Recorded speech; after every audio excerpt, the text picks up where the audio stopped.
Hey dog people, if you're a professional dog trainer or dog business owner, you're probably exhausted. Because if you're anything like me, you're doing all the things to keep your business running. And one of the biggest strains is wondering where your clients are going to come from this week, or next month. Now, don't get me wrong, I love what social media does for my business. But when my business 100% depends on such an active strategy, I burn out fast. I want to help you create sustainability in your business and maybe even have time to get back to the life part of work-life balance. In my free marketing masterclass for dog business owners, I'm lifting up the hood and showing you the exact lead generation system I use in my business. Grab a notebook, trust me, and head on over to www.freedbytraining.com/unleash or click the link in the show notes and I'll teach you how to implement organic marketing strategy in your dog business. Welcome to Dog Training Bytes, the show where canine professionals share their key takeaways, big aha moments, and hardest lessons learned from working with dogs. I'm Mattison, certified dog trainer and behavior consultant, and dogs are my life. Every day I get to coach guardians and other trainers into a deeper understanding of canine behavior. But let's face it, sometimes dog training really bites. And that's okay, because when it does, we learn a lot. This podcast is all about sharing the lessons learned from experience, because the stories of when it got tough or when we made a mistake, that's when we learn the lessons worth learning. And it's time we share those with the world. I'll be talking to dog trainers and other pet professionals about times that working with dogs, well, bit. Not literally. Maybe literally. What's most important here on this show, what did they walk away with? What did they learn? How did it shape their approach today? Welcome to Dog Training Bytes, the show where pet professionals share personal lessons that you won't find in any textbook. Today, I get to speak with someone who is not only doing some serious world-changing work for dogs and humans, but was also a key driver and support system last year as I started to tell my story of incarceration. Zach Skow. Zach's story begins not as a dog trainer, but as a human who saw his life slipping away to fatal liver disease at the age of 28. Through a power that I'm very familiar with, Zach's dogs gave him a reason to live and to start fighting for something greater. In 2009, Marley's Mutts was born, a rescue with a focus on community outreach through their brilliant and transformative program, Pawsitive Change. The Pawsitive Change program brings together dog rescue and incarceration through a powerful business model that provides endless benefits to multiple areas of our community. Prison inmates receive life-changing and recidivism-ending skills as dog trainers, and rescue dogs avoid euthanasia in overcrowded shelters while they learn the skills that can help them successfully transition to their new life. Zach, it is so good to see you. Thank you so much for being here. That was so good. That was perfect. Like you I couldn't love have. talking about what you do, Zach. I'm gonna steal every word of that and put it into my bio. It's yours. That was so good. Yeah, that was wonderful. Thank you for that. Well, I think a lot of the world does know the answer to this question, but in case somebody out there isn't familiar with the beautiful Cora Rose, why don't you tell us a little bit about her and how she came into your life? Oh boy, yeah. So Cora Rose well, I should back up a minute and say that for the last 15 years, I've had essentially reactive large dogs. A lot of pit bulls, a lot of mastiffs, a lot of large breed mutts, and almost all of whom didn't play well with others. And so after I had after I started to have human children, we scaled that back a little bit because I couldn't have seven reactive dogs kind of living at my place and having the kids run around, and I wasn't Yeah, home as often, and there was just it was a lot more complicated. And really my role within the organization shifted because we got a ranch. So now that we right. have, Marley's Mutts has a place to call home, I didn't have to keep all the the The big the guys.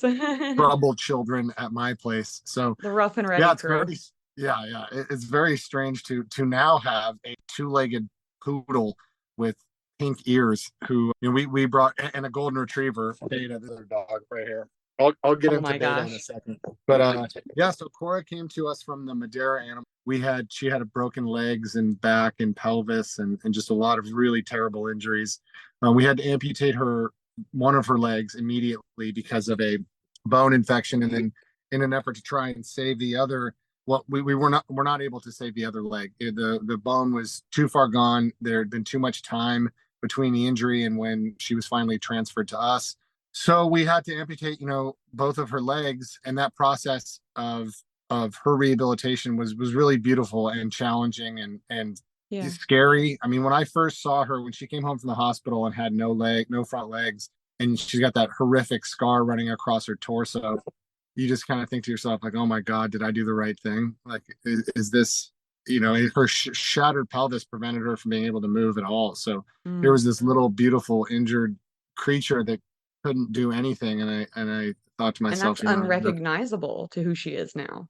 yeah, I mean, the transition that she has made, who she has become, she overcame that injury. She quickly taught herself how to schlep and scoot. And then she got the hip dexterity to be able to sit up and to walk. And then we obviously got her a cart very early on. And now she can do stairs and go downstairs and upstairs. And she really lives in my backpack. That's her most favorite place to be, is I have this canine sports sack backpack that's the greatest thing in the world. And she can sit right above my right shoulder and Perfect. It's where she loves to belongs. do. Yeah. Yeah, and so Just we kind of take her meerkat everywhere. out into the world. Exactly. And it's Yeah. hilarious too because one of my favorite things, like being in an airport, this happens with men, straight men regularly, where they'll be making eye contact with Cora. She's right here. So they're making googly goggly, and they're talking super sweet, and they're being all, Oh my goodness. very gregarious, and then I'll kind of tip my cap, and then they'll quickly swing to me and go, "Oh shit. Like what am I doing?" Now I'm looking at this tattooed guy who's grinning at me, and I was talking to the poodle. I was talking to the poodle.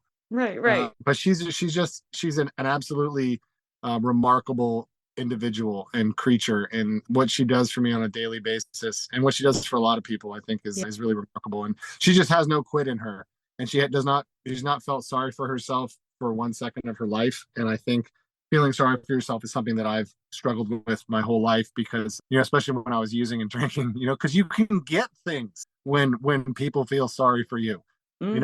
and she's just really taught me to kind of hunker down and push forward and trudge forward. So that's Cora Rose. She's one of our miracle mutts too. We have a therapy dog program that's part of Yep. Margot's Mutts. It's active just about every day of the week, and we're going to all kinds of schools and hospitals and various institutions to support the various populations through the human animal bond. That's And so is incredible. Beta here. So my other dog is Beta, and Yeah. Beta stands for, it's not like alpha beta. It's not because she's a beta dog necessarily. It's she comes from Beirut for the ethical treatment of animals. So I met her in Awesome. Lebanon, in Beirut in 2018, and then we were able to bring her back in 2020. And so Okay. she's been my girl for the last 3 years. She's just spectacular as well. She's a practicing miracle mutt and just extraordinarily bonded to me. She's one of my favorite thing about Beta is because she was raised in a pack of about 700 dogs at this enormous, basically outdoor Oh my shelter. gosh. She intuitively understands how to communicate with other dogs. She sets very healthy boundaries. Her body language is true. Her warnings are true. That It's so many American you dogs can have trust her a learned lot. Yeah. 1000%. She's not Yeah. gonna. There's no real perturbations with her. She's even keel, and if she does have a perturbation, it's for good reason. Yeah. She's never out of line. She's always, and she never really. A lot of dogs in America, they'll kind of, if they want to set a boundary, or they feel uncomfortable for whatever reason, they don't know the intensity with which to deliver that. And Hmm. a lot of American dogs don't know how to receive a correction from another dog without Yeah. taking it to the next level. And so she's very even keel. She's just going to speak her mind. She's not going to take it over the top. And I love that for her. She really has the ability to teach a lot of other dogs how to be more even and more communicative. I love that. That makes her a great kind of partner and teammate for you. Totally, she's the Yeah. best because she's bulletproof. I can have her around any type of dog, any type of reactive dog as well. She has this. She moves through space with this confidence that is not cocky. It's not alpha, so to speak. She's not threatening. She is just there, and she's somewhat oblivious to a lot of other dogs unless she needs to engage with them for whatever reason. And because of that, reactive dogs have a very, very, very good time with her. She's a very Mm-hmm. wonderful training tool to get naturally reactive dogs to share space with another large dog. Yeah. I love that. That's incredible. What an amazing, yeah, just partner and teammate to be able to bring with She's the you. best. And yeah, super reliable.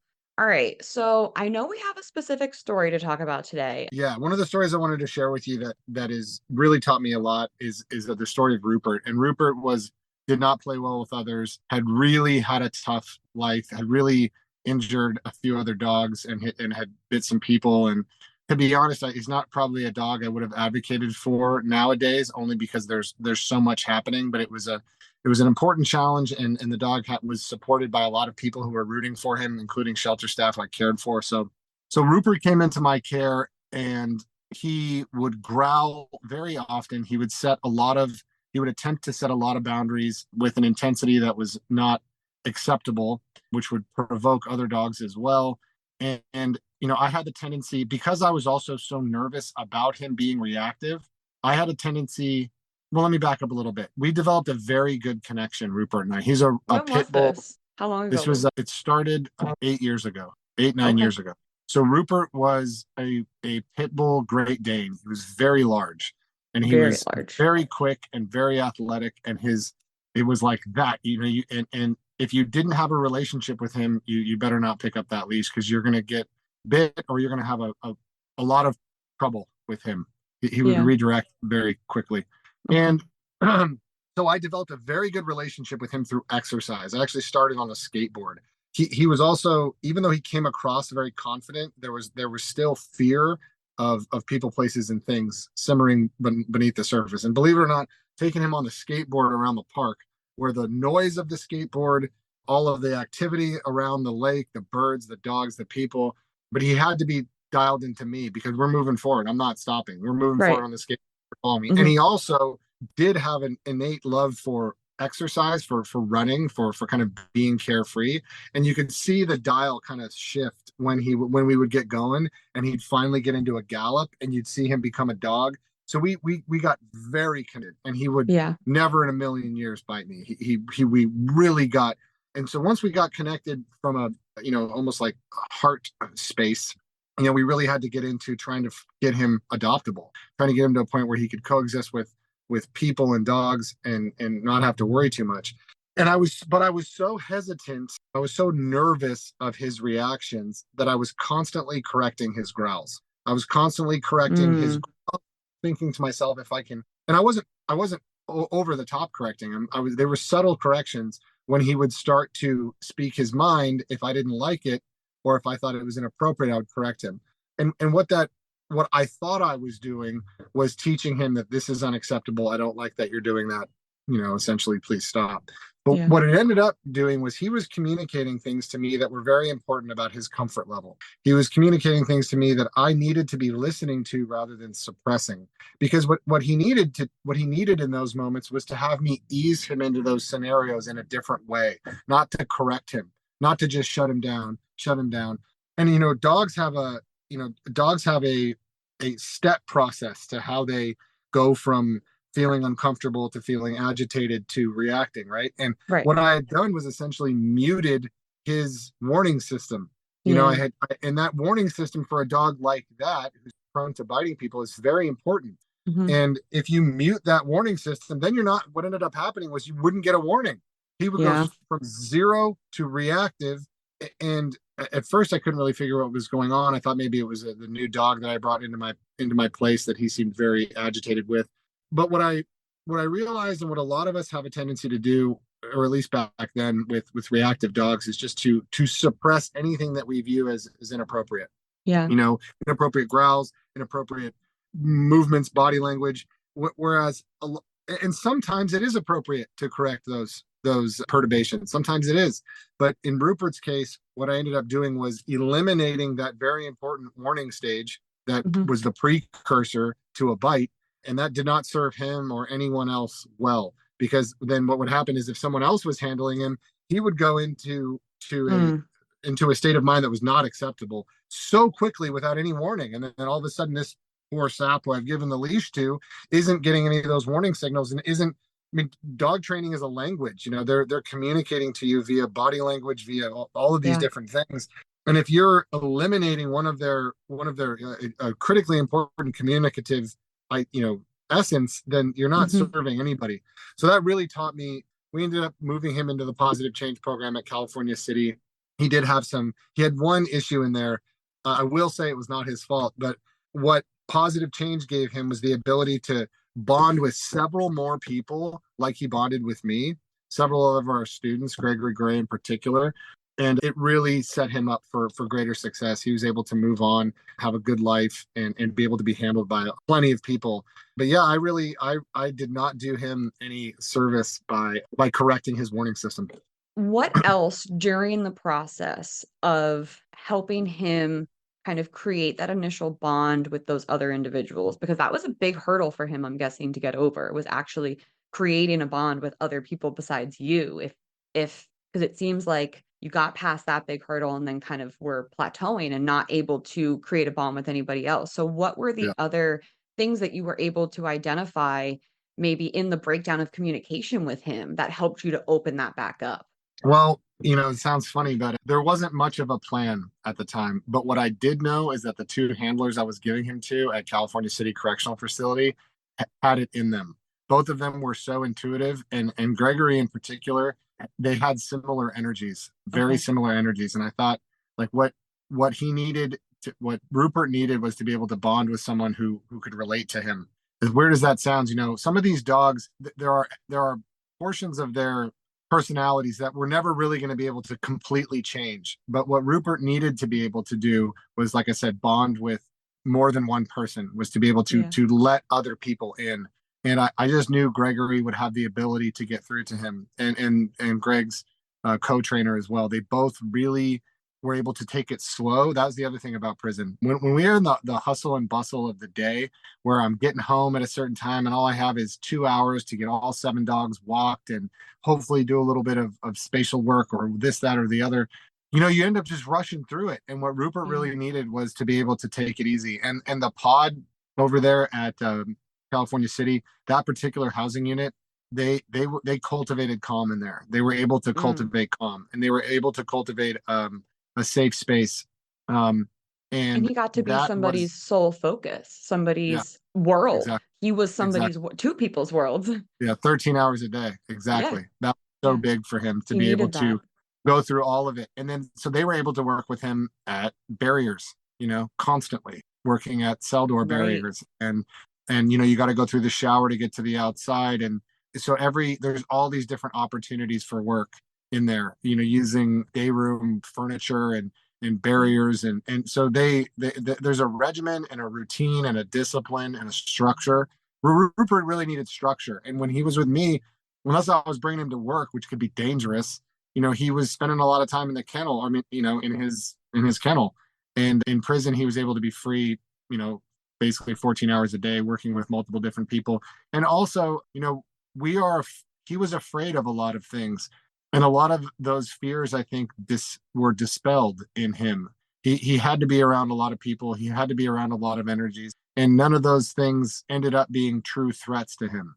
And he was there for so long that I think he really found some freedom. Rupert did by Yeah. going through all these things, because he's so big and intimidating. As a trainer, you'd be like, oh well, we're just not gonna go there. And Right. in there, you ended up going there. He ended up doing all of these different things because they had 3 months to work on it, and however many hours a day, he could really get more desensitized to a lot of the things that he viewed as threats. The only thing he really did not like was having a person's face in his face. He felt that as a gigantic threat, which Reasonable. is not Super shocking. reasonable. Again, with me and with some of his other handlers, that was not a problem. But what ended up happening was somebody who was not in the program, of a different race, came up to the person that was handling him and insisted on petting Rupert, on getting on a knee, on doing this to Rupert. And as soon as he did that, he bit him. And it wasn't Rupert's fault. And it was one of those things where it's, especially in prison, sometimes that racial dynamic makes it challenging, because the handler couldn't speak as directly as he wanted to say, hey, whoa, whoa, whoa, whoa, this is not good for any of us here. Please step away, because he's going to go, fuck you. So that set Rupert back a little bit, but he was able to persevere, and he ended up turning into a really special boy. So let's just say a dog, I'm not going to say Rupert 2.0 because Rupert was a glorious, beautiful individual, but a dog like Rupert walks Mhm. through the ranch tomorrow. How would you like what would be the very, very first thing you would do with that dog knowing what you know now? Knowing what I know now, well, first off, I would muzzle him. Hmm. I didn't work with muzzles as much back then because I wanted to see true reactions. But that's a really good question. What I would do with Rupert if he came in today was have a would be to have a much more structured routine with him that was much more robust. I mean, really structured, where he could depend on what was going to happen each time of every day.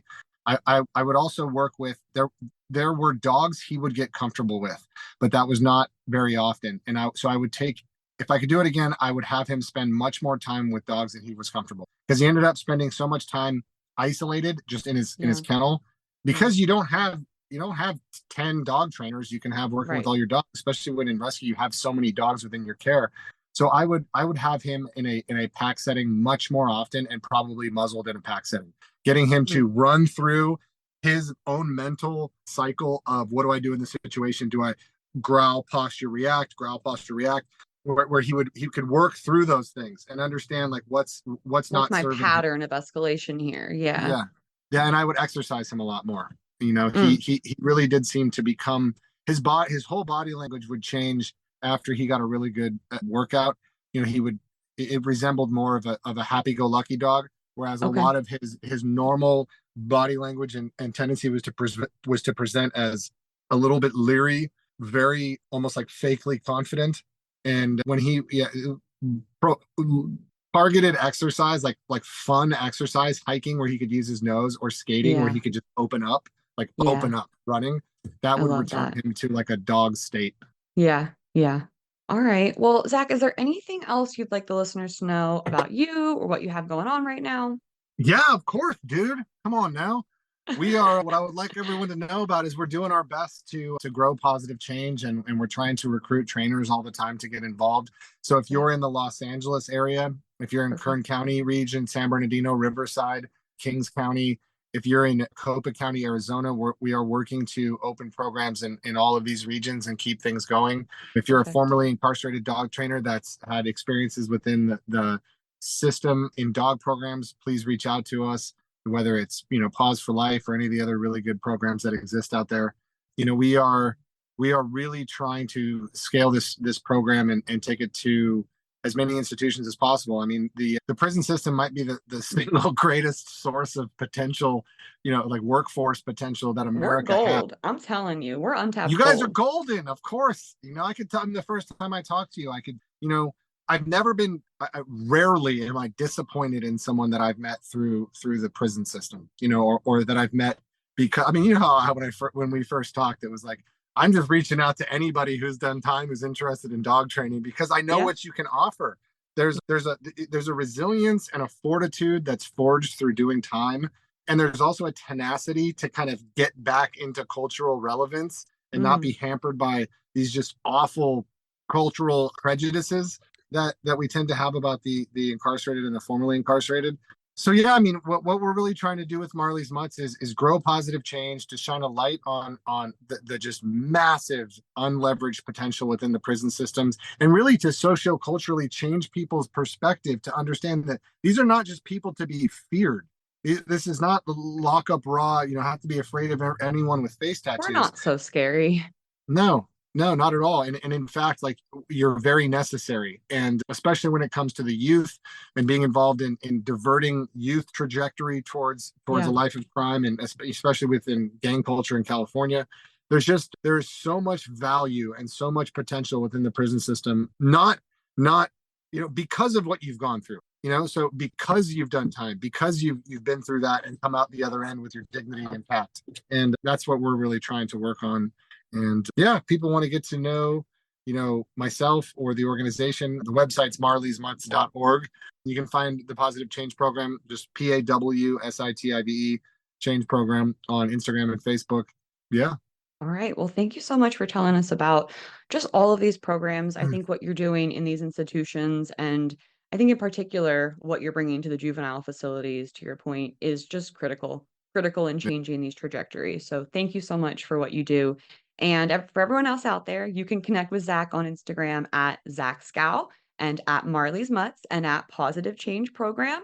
And you can find more information on all of his programs and links to his work in the show notes. Thanks for joining us in the world of Dog Training Bites, where every challenge brings a lesson worth sinking our teeth into. See you next time.